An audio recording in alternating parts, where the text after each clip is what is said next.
Good evening, everyone. Thank you so much for joining the Career Tipper podcast in episode 3 of PM Perceptions with Michele and MJ. Tonight, we are talking about project management consultants. I am your host and the creator of Career Tipper podcast, Michele Beatty. I'm also the founder of Skills Recharge and Keep Your Stride. Thank you so much for joining us tonight. Hi, Majuba. How are you? Hi, Michele. I'm well, excited to be here again. I think episode 3 has some really good questions, and I think it will be really useful for those who want to be consultants or those interested in our project managers and want to go from a 9-to-5 job, maybe just to becoming a 1099, like a consultant for a different company. So yeah, I'm excited. Well, yeah, awesome. Well, let's just talk about leveraging our networks. Like, how does that work? How can someone, from your experience, how can someone go from 9 to 5 to a consultant? Let's start there. Yeah, great question. I want to answer the first part, leveraging your network. I am such a big believer of really building a solid network and having your network work for you to find you your next opportunity, or mention your name in the circle, right? Who doesn't like their name being mentioned? And of course, good light. So how do we even do that? How do you become the topic of a discussion? How is your name mentioned when there is a specific project being brought up? One thing that I can absolutely recommend is to show that you are the expert in your specific field or industry. Whether that means going on LinkedIn and sharing certain articles, or just sharing experiences and knowledge that you have, maybe even lessons learned from certain projects that you have worked on. Really showing your industry that not only do you work in the field, but you're able to really take it and apply the concepts and share the knowledge across everyone else. Really to maybe about 10 million subscribers on LinkedIn or users of LinkedIn. That is one of the largest networking platform globally. So if you're not leveraging it, absolutely use that. I agree. And I also feel like one thing that how you leverage your network is reach out, especially when you just said LinkedIn. You're connecting with other project managers, other leaders in their industries, and just asking them what do they look for in their project managers, and being willing to be vulnerable, so to say, just to ask the questions, demonstrate that courage to ask questions, just like you would if you were managing your project for your 9 to 5. Ask that in regards to what you're going to be doing potentially with a consultant, and talk to other consultants, people that are doing it. I found that they are so open to share, right? If you're serious, if you are just trying to connect the dots to what is your lane or your niche, because it's all about the niche, right? So what does that look like, and how can you identify that? So my thing consistent through this season is ask questions, and that is definitely one thing I think is very helpful. So what about someone, Majuba, with like someone that is wanting to make it their side gig, and what is the starting point for them as far as like potentially identifying their rates and what they can offer, just high level, what that could look like? Give them some starting points. Yeah, absolutely. It really goes back to what you said. Ask the question. And you never know. If you have a really good network, watching out for what people are posting, looking at the projects that are out there, and really identifying the organizations and companies that hire consultants. They may hire them on part-time basis or full-time basis. So if you're a 9-to-5 employee, you have worked on projects, well, that's still project management experience.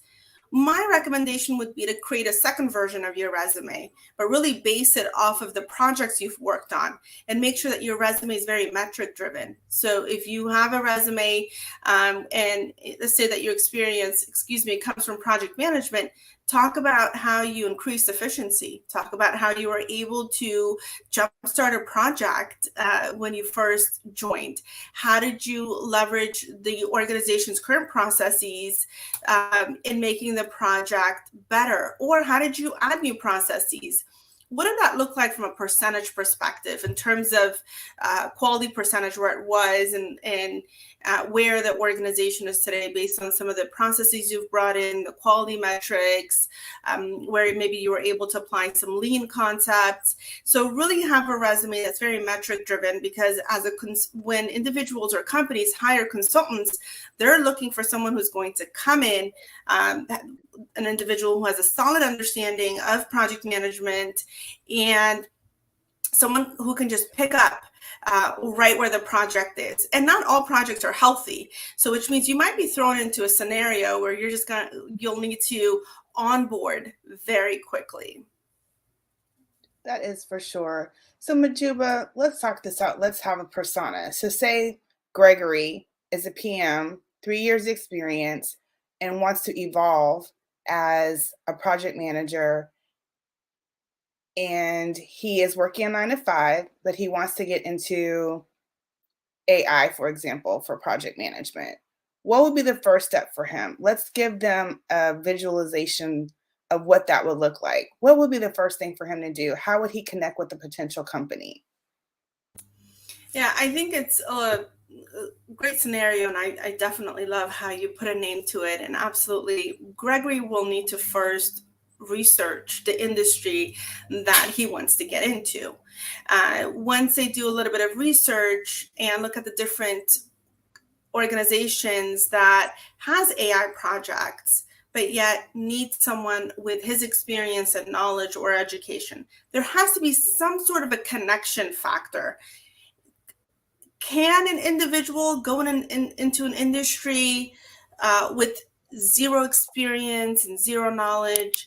Sure, but it's very, very difficult. And I definitely don't want to tell people that, hey, look, you can get into AI if you really don't even know what artificial intelligence is, right? Or if you've never done coding before, or you don't understand software development lifecycle, or if those concepts are very new to you, the first thing that an individual has to do is research and understand, what does that job require me to do? How does my background fit into it? And say your background doesn't fit at all, then the second aspect of it is to find mentors within that industry. Find individuals that you can connect with and identify with, and ask them, how did you get into the field? What was the courses, the education, the internships, possible on-the-job training that they did? So just so that they can seek out these opportunities. There are many, many groups out there that you can join and have discussions and learn an aspect of that industry, if it's AI, and really figure out which part do you want to be in. Do you want to be in research and development? Do you actually want to be a coder? Do you want to be a tester in AI? Do you want to be, the cybersecurity aspect of it? So there's so much. And so beginning with research, identifying a mentor, and then understanding specifically which aspect of that industry you want to get into is how you'll have doors opened up for you. Granted, if you're an individual who's making a lot of money already in your field in a different industry, I would say that, a lot of times going into a new industry, don't expect the same amount of salary. Again, companies look for some sort of an experience. They're very happy to hire you, but they're going to hire you based on the experience and knowledge that you bring in. So if you like it, they put a dollar value to that. That's awesome. Thanks for sharing that, Majuba. So my other question is it from your experience when working with over 2,000 project managers to become certified and to grow in the industry, how can they find opportunities if they do work a 9 to 5? How can they find an opportunity that fits working 9 to 5, like evening, weekends, at their leisure? Are there opportunities out there for individuals like that? Absolutely. Absolutely. That's really how I started. I used to have a 9 to 5 job, and then I did site consulting. So that meant weekends or evenings.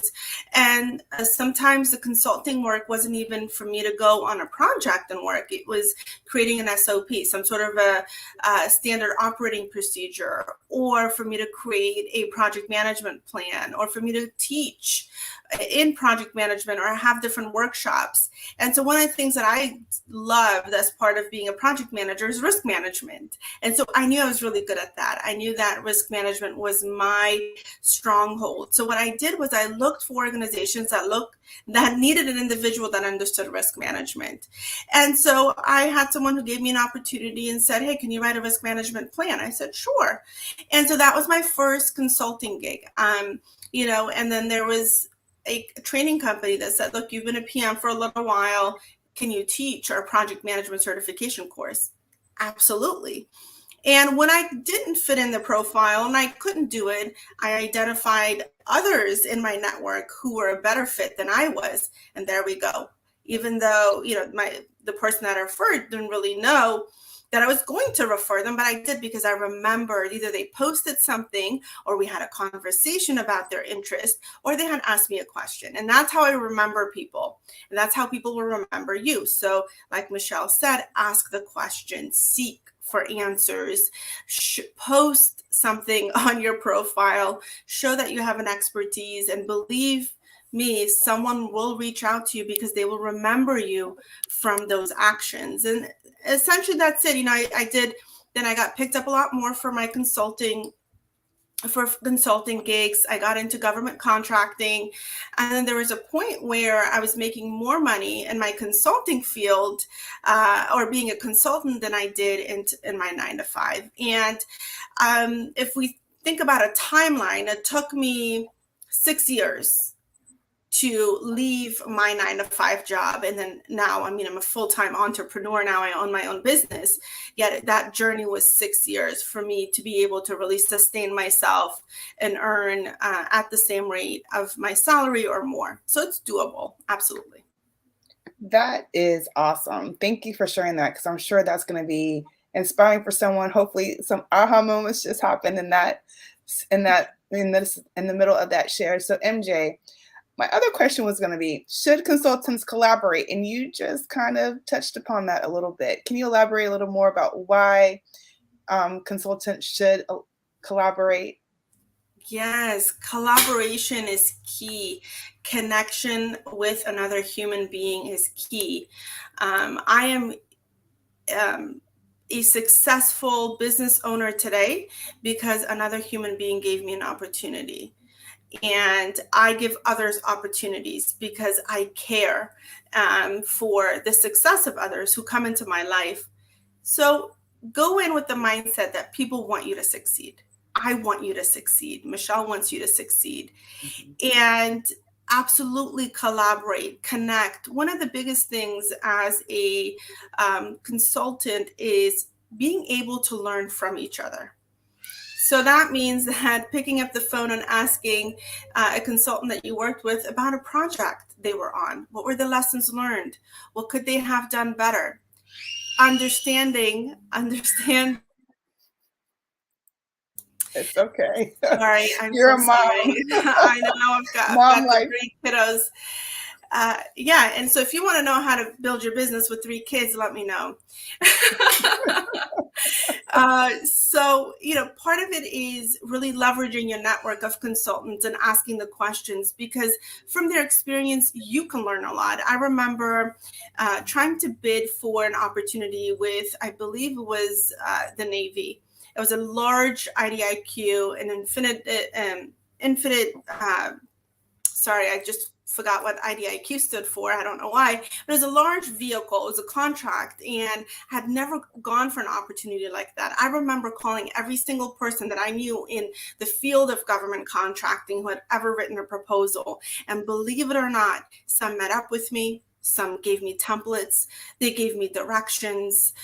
They really helped me put together I believe it was a $22 million IDIQ where there were going to be several different contracts under it. And I won under my first company. And that was because of the collaboration that I had with other consultants, other people within my network. And without their support, I would have never even had a chance of winning that IDIQ. So absolutely, one of the biggest things that you're going to learn from your network is you will learn from their failures. and how they failed and how they quickly learned. And that is your goal. Fail fast, learn faster. Oh, that's so awesome. Thanks for sharing that, MJ. Now, I know we've been talking about networking and you talked about a little bit if you're going outside your industry, what does that look like? But talk about the importance of going outside your comfort zone as a consultant. Yes, absolutely. The comfort zone, right? I mean, we all love the warm, fuzzy feeling, like, please don't take the blanket off. It's too cold outside, type of thing. Or please don't give me additional responsibilities. I'm okay with what I have, because what you give me outside of my roles and responsibilities, what if I fail? Very natural. And so staying in our comfort zone it always feels good, yet we don't grow from our comfort zone. So one of the things as a consultant that you want to do is you want to look at yourself. You want to do a self-assessment and say, what areas do I need to grow in? Is it in a particular tool that's trending right now in the industry? If that's intimidating to you, lean into it. If it's intimidating to you to have presentations in front of a large team and you sweat and you lose your train of thought, then lean into that. Grow in the field that you are the most scared of. Get out of your comfort zone, especially if you want to succeed. The consulting world is very cutthroat. If you're not going to lean into what you fear and what you think you're going to fail at, someone else will learn very quickly and they'll take the next position. So growth is part of our human evolution. Don't be scared from it, and you're going to be very proud of yourself one day for challenging yourself. So absolutely challenge yourself. And one of the ways you might ask yourself, well, give me an example of how I would do that. And within your organization, there's always a need for an individual to do a task beyond their project. Ask, connect with your HR, connect with your quality team, connect with your proposal team, connect with them and say, hey, look, where do you need help? How can I help? And they might throw something at you. They might say, hey, look, we need some internal auditors for our ISO standards. We need someone to do an internal auditing prior to the external auditors to come in. Can you help with that? And you might be like, I don't even know what ISO stands for. There we go. Learn something new. Get out of your comfort zone. So ask your own organization, ask your manager what they need help with. Ask a director, a VP, the CEO, it doesn't matter. Just ask and try to gain new knowledge. Great share, MJ. In regards to collaboration, I have another question. Sure. Just like you said, you landed the big contract. If someone ends up needing support, which happens beyond their bandwidth, beyond their skill set, but they got this amazing opportunity, this contract, how do they leverage their network? How do they work with other consultants to bring them in and not take over, but work with them in a vendor capacity? Yeah. Vendors, supplier, contractors. Yes, like you said, Michelle, that is just part of the project management world, because organizations don't have all of the resources within within their enterprise to complete the tasks of a project. So inevitably, they do have to hire suppliers, vendors, and contractors. That means as consultants, project managers, we do have to build a solid relationship with those individuals. What does a solid relationship mean? A relationship where you can comfortably communicate, where you understand each other's needs, you understand the dependencies and the risks in terms of what the agreement or the contract brings in. One of the best ways to manage your contractors is within the SOW, the statement of work, in the contract that you have signed. Any changes that your vendor wants to bring in, or if they want to deviate from their contract, I highly recommend that you should always go through either your contracting team within a department and fully utilize your change management process. With contractors and vendors, one of the things that happens is that this exchange of words, sometimes both parties forget. Then you can potentially get into litigation and all of those things, which can be costly. And to be honest, it can be also a waste of project time. So my recommendation would be have continuous clear, concise communication with your vendors and contractors, work within the scope of your SOW, remain within the boundaries of your contract, utilize your change management process and system, and be sure to confirm anything that the contractor is saying with an upper management to make sure that's what was agreed upon before saying yes or no. I would say that's probably the safest way to deal with vendors and contractors. Oh, thank you. Thank you for sharing that. Yeah. And for anyone that wants to become a project management consultant or evolve as a project management consultant, one thing that we consistently speak about in this season of PM Perceptions with Michele and MJ is confidence in yourself and overcoming fear. And she's talked about it throughout this episode as well.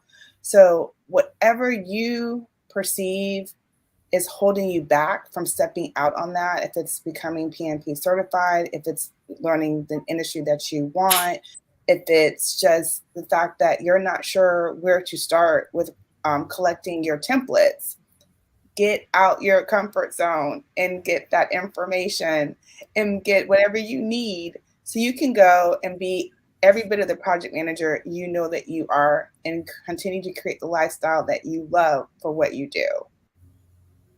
Yes. Yeah, That's sure. exactly what Michele said. Awesome. MJ, do you have any other shares for our audience in regards to project management consulting? Let's see. I think no, I think that's it. Michele, you asked some great questions. It got me to think back to my days of, of being a 9-to-5 employee and wanting to be a consultant so bad. And I remember, like, I wish there was someone that could answer these questions for me. There were some folks, but I think a lot of it I either ran into or I made a mistake and then quickly learned. So no other questions or no other anything else that I have to add. Okay, awesome. And for our season finale, which will take place this Sunday, we will be talking about the evolution of a project manager. So look for that post to pop up. Join us for the season finale. And thank you so much for joining us this evening on the Career Trooper podcast for PM Perceptions with Michele and MJ. Thank you for joining the Skills Recharge conversation.